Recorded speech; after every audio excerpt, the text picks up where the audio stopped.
Alright guys, how's it going? Do apologise, I'm eating a packet of crisps.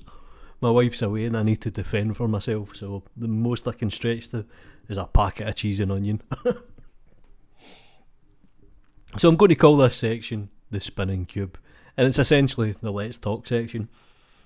And this actually stems from a post on Facebook, doesn't it always? And it's mainly because Modo are putting their prices up by 5%. Now, on a grand scale of life, when you actually look at the figures and you kind of break things down a little bit, 5% is absolutely pennies. Especially if you work in the 3D industry full time, you wouldn't notice it. It's maybe like $20 here and there. It might be a little bit different if you're buying a perpetual license, but anyway, one of the comments on the Facebook post. Now, personally, I find this pretty funny. It's kind of witty, to be honest. And one of the users wrote, "These Blender users are the vegans of the 3D community." And I find this funny because on one hand you have the truth, and on the other hand you have, doesn't really know what he's talking about.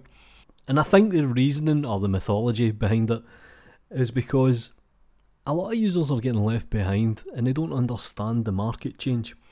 Now, if you buy software, and trust me, I'm completely guilty of it myself, especially when it came to Lightwave, but if you buy software, you have a much more active interest. What I mean by this is, well, if you download Blender, you might never open it, or you might open it once, move a cube around, and then just think, fuck it, I can't be arsed with it.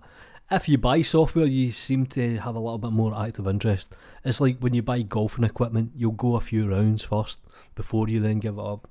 So yeah, having financial stake in an application certainly does change your perspective. Now, I know people argue that Blender is a kind of cult, and it kind of is, to be honest, but people who buy software are just as bad, but they're a little bit more grittier about it. They seem to have this kind of certain chip on their shoulder.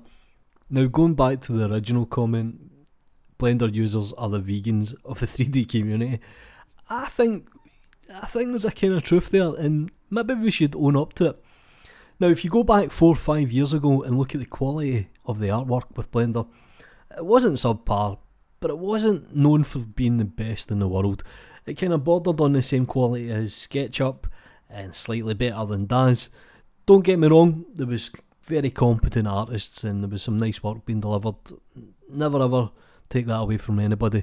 But if you compare it to the artwork in 2020, it's so much better these days. I mean, it really is. It's AAA game stuff. It's getting used in movies, it's getting used in TV. I use it personally for doing things like product render. The quality of the work has certainly came up tenfold. Now, is this because the tools have been developed? Is it because users are actually getting to grips with the software? Or is it because there's a mass migration of professional users who used to use things like Modo, Lightwave, Cinema 4D, who've moved to Blender because of the price attraction? And because they've got this kind of history between softwares, jumping to Blender's pretty easy, to be honest, and they can create very good artwork. Now, that's something for you to kind of decide or have your own opinion on. And trust me, people will have an opinion on this, they always do. But yeah, quality of the artwork, superb. But there is that stigmata regarding Blender. Now, I know there's been a lot of changes and I can definitely see it. Blender are definitely pushing into the market. They've got people like Facebook, Unreal, etc., backing them. But I don't think it's held by the community posting things like memes. Now, I do love a meme, but it's constant, it's kind of over the top sometimes, and a lot of this is to do with new users coming in.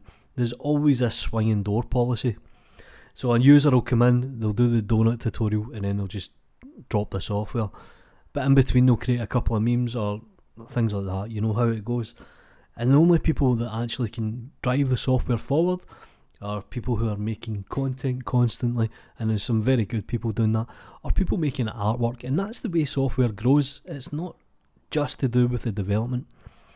Anyway, I don't really know what I'm saying. I'm going to eat the rest of my cheese and onion crisps. Do me a favour guys, have a nice weekend.